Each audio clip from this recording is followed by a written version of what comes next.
नमस्कार, मी संदीप चव्हाण आणि आपण पाहताय LS मराठी। पाहुयात काही घडामोडी।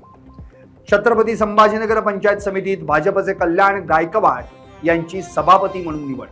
भाजप आणि ठाकरे गटात वाद होऊन कल्याण गायकवाड यांची अंबादास दानवेंनी धरली होती कॉलर। भारतात CNG PNG पुरवठा सुरळीत, घाबरण्याचं कारण नाही, केंद्रीय मंत्री हरदीप सिंग पुरी यांची माहिती। देशातील नागरिकांना परवडणाऱ्या दरात ऊर्जा उपलब्ध करून देण्यासाठी सरकार कटिबद्ध। इंडिगोचे मुख्य कार्यकारी अधिकारी पीटर एल्बर्स यांनी दिला आपल्या पदाचा राजीनामा। काही दिवसांपूर्वी कंपनीच्या सेवांमध्ये मोठा तांत्रिक बिघाड झाल्यानंतर हा निर्णय घेण्यात आल्याची माहिती। वकिलांना 1 मार्च ते 30 जून या कालावधीत काळा कोट न घालता न्यायालयीन कामकाज करण्यास परवानगी। वाढत्या तापमानामुळे घेण्यात आला निर्णय। वकिलांनीही व्यक्त केला आनंद। सांगलीच्या कवठे महांकाळ येथे बेरोजगारी, शेती, पिण्याचा पाण्याचा प्रश्न, शैक्षणिक, आरोग्य समस्यांसह विविध मागण्यांसाठी काढण्यात आला गाढव मोर्चा। तरुणांनी तहसील कार्यालयावर गाढव मोर्चा काढत प्रशासन आणि लोकप्रतिनिधींचा केला निषेध। भिवंडीच्या कोणगाव प्राथमिक आरोग्य केंद्रातील 58 आशा स्वयंसेविकांचा सामूहिक राजीनामा। डॉक्टर प्रज्ञा हुमणे या आशा वर्कर महिलांना मानसिक त्रास देत असल्याचा आरोप करत सर्व स्वयंसेविकांनी दिला सामूहिक राजीनामा। बीडमध्ये धावत्या रिक्षाचं चाक निखळल्यानं भीषण अपघात। या अपघातात दुचाकीस्वार गंभीर जखमी। सुदैवानं कोणतीही जीवितहानी नाही। आंतरराष्ट्रीय विमानतळावर पोलिसांकडून गांजा तस्करी विरोधात मोठी कारवाई। 5 आरोपींकडून तब्बल 8,71,00,000 गांजा जप्त।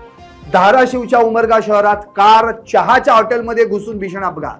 या अपघातात दोघांचा जागीच मृत्यू तर 1 जण गंभीर। कारवरील नियंत्रण सुटल्यानं अपघात। अमरावतीच्या रायसोनी कॉलेज मागील वीटभट्टी परिसरात एका कामगाराची निर्घृण हत्या। 45 वर्षीय मृत सूरज यादव मध्य प्रदेशचा रहिवासी। या प्रकरणी पोलिसांकडून मध्य प्रदेशचाच रहिवासी असलेला आरोपी अनिल धुर्वेला अटक।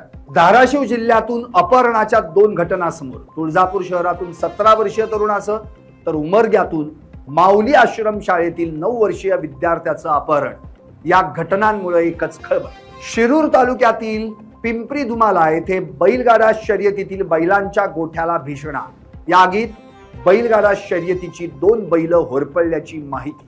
ही आग नेमकी कशी लागली किंवा यामागे दुसरं काही कारण आहे का, याबाबत शंका। छत्रपती संभाजीनगरात मध्यरात्री चोरट्यांनी साडीचं दुकान फोडलं। विविध प्रकारच्या साड्यांसह तब्बल 2,38,000चं साहित्य लंपास। घटना CCTV कॅमेऱ्यात कैद। पोलिसांकडून आरोपींचा शोध सुरू। पुण्यातील भोपळे चौक परिसरात एका व्यावसायिक आस्थापनास अचानक आग।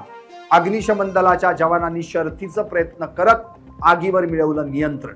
आगीचं कारण मात्र अद्याप अस्पष्ट।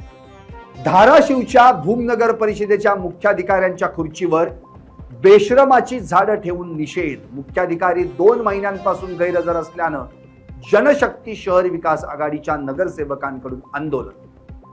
तर या होत्या काही घडामोडी। आणखी काही विशेष घडामोडींसाठी पाहत राहा LS मराठी।